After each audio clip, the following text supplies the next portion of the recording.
just talking to these people, like learning their stories, like truthfully asking them who they were, what they came from, what have they seen in their lifetime, what can we learn from them. People just automatically write off the homeless or the shelterless as these forgotten members of society that are supposed to be sectioned off in like this back area that no one's supposed to see. But these are real people, like real people. I'm talking about Ivy League graduates. I'm talking about top litigators of Atlanta during the 80s. But, you know, got caught up in something that they weren't supposed to get caught up in, and they ended up losing everything, and now they're on the streets, and they've been on the streets for 40 plus years. It's situations like that that they didn't have control over that caused them to be in the situation that they're in.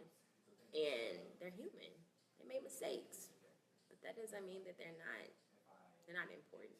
Or that they're not like, you know, there. And people don't see them. But we see them. That's what we wanted to do. We wanted people.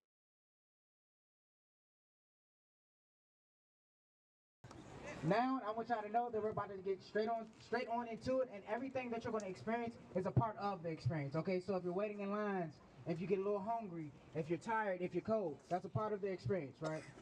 So we want you guys to experience as much as possible how it feels to be shelterless, all right? Y'all cool with that? All right. So, A Night on Brown Street was a service initiative that we planned in effort to shed light and bring more attention, much needed attention that is, to the issue of shelterlessness, otherwise known as homelessness within the city of Atlanta. Atlanta has the largest homeless population, which is problematic because it also has the highest percentage of African Americans who live here. We decided to do this after we ourselves, the executive board, about 9 of us, because of other students, either their schedules didn't allow or they just have to study. It was like personal reasons why they couldn't do it. 9 of us, we slept outside for 48 hours amongst the shelterless population of Atlanta. So we were well within Midtown, we were well within just the greater Atlanta area around Grady. To really say like particular areas, particular streets, I really wouldn't know just because I'm not from here.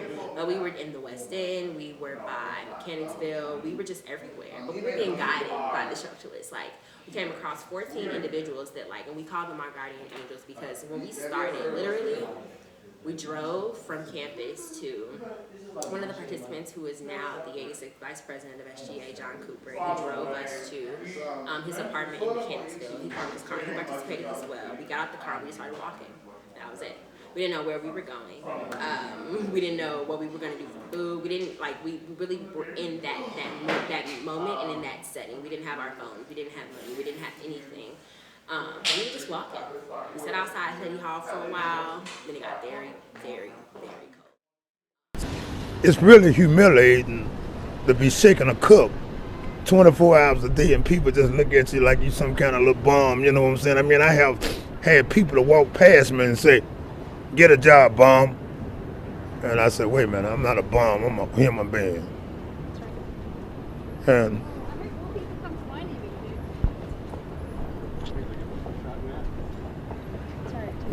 it's hard. But after the end of the day, when people go home and everybody get on the metro train and they might, and then I just feel so bad that I can't be going on, you know.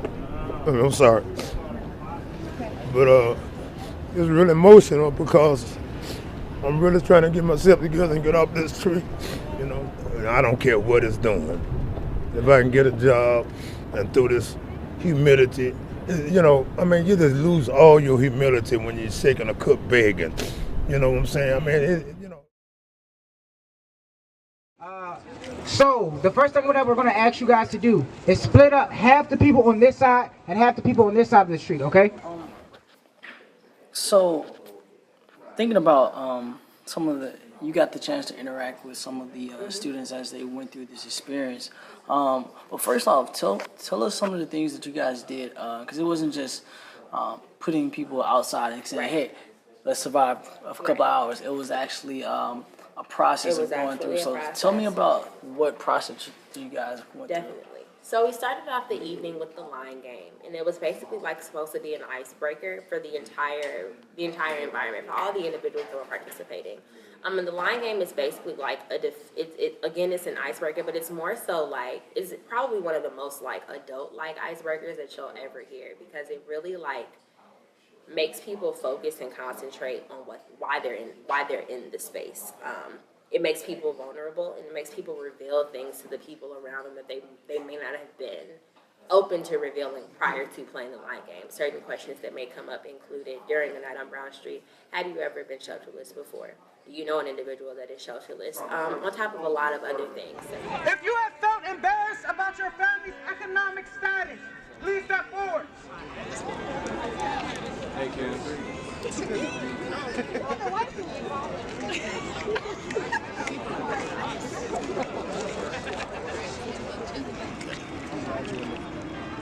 If you consider yourself to be a straight ally of the LGBTQIA community, please step forward.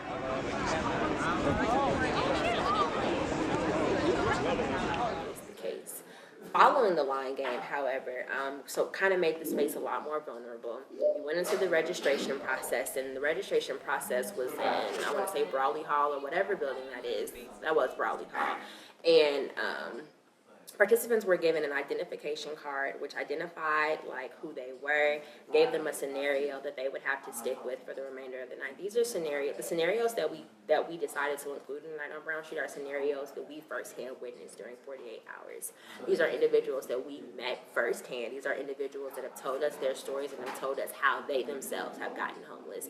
And these scenarios ultimately explain to the student why they were in the situation that they were in. For instance, some people had the identification card of being a veteran. Some individuals had an identification card of being a refugee because Atlanta takes in a lot of Syrian and a lot of Middle Eastern refugees.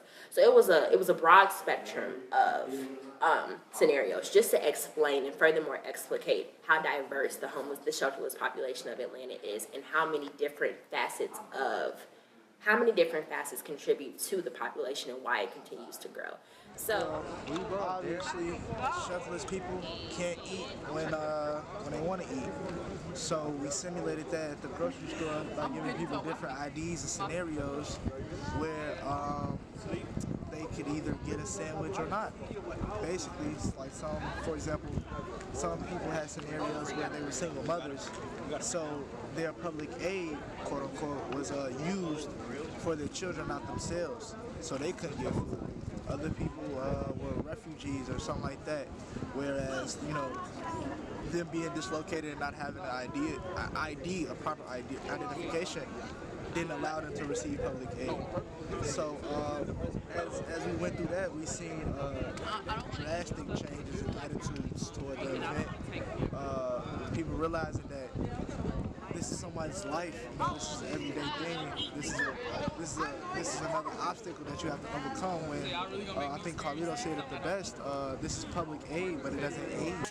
beyond the identification cards, though, however, we had a public aid office set up. We had a Veterans Affairs office set up. We had a housing office set up. We provided every participant with cardboard, just off of the strength that during 48 hours, we did not have cardboard at all. We slept on the concrete, and 2 of our executive board members got very, very sick afterwards because cardboard is actually very warm. If you sleep on cardboard on concrete, you will not get sick. But if you sleep on concrete without anything underneath you, you will get very, very sick. And then even thinking about that, like, we had the leisure of coming back and being able to go and get medicine. There are people that sleep on concrete every day. What do they have? Sorry, once again, going there. Right behind the dumpster. If you can look at it, that's mine and her belongings. All right, this is the way we have to live. That's everything you own. If they get mad and throw it away, you lose everything.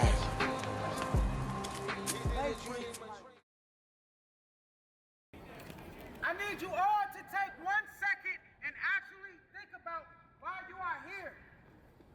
It's not to have fun. This is not fun. Homelessness, shelterlessness is not fun. All it was supposed to do was give the individuals who have never in their lives even thought about what it feels like to be homeless a glimpse of what that means. Why are you here instead of your bed? Initially, when the idea of the simulation was brought up, I just thought that it was an amazing experience, simply because you never really know how people feel or how people are unless you kind of walk into their shoes. I'm out here honestly for the experience. Homelessness is, well, shelterlessness is something that I really didn't really acknowledge or understand. I cannot understand how to better help this issue without truly understanding what they're going through. I'm here to pretty much humble myself. You know, I've been through a lot myself, and although my struggle is unique to me, it's not the same as theirs. I had to come out here and had to try and do something or try to take that first step in making a change. We started off with, I want to say, about 200 students. By the time the end of the night came, or by the time 5 o'clock in the morning came the next day, it was probably only about 70 people out there. Based off of the strength that individuals were personally coming up to me and other Lighthouse Executive Board members saying, I really cannot do it. I cannot stay out here. And that was okay. We're not going to tie you down and force you to stay out here, but that's what it was for. It was for you to see that what you consider problematic in your life is so insignificant to what other people have to deal with. And that's what needed. That's what we needed to impress upon people. Like they loved one another. They were family. When one person ate, they literally made sure the next brother ate, the next sister ate, the kid ate first. Like that's what it was. It was a family. And I saw the family here, and that was the most beautiful thing I've seen in a while. I can tell y'all, first I want to thank y'all for even participating in the Night on Brown Street.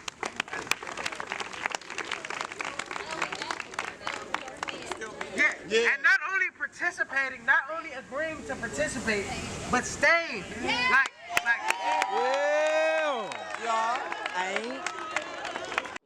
Homelessness and shelterlessness, because during 48 hours we were told by a bulk of the shelterless individuals that we ran into that they are not homeless. They don't consider themselves homeless. They say homeless within their heart, and that they just lack shelter, and that is just a physical and tangible place that they can call home and go home to every day. But they have home within their heart, so they call themselves shelterless.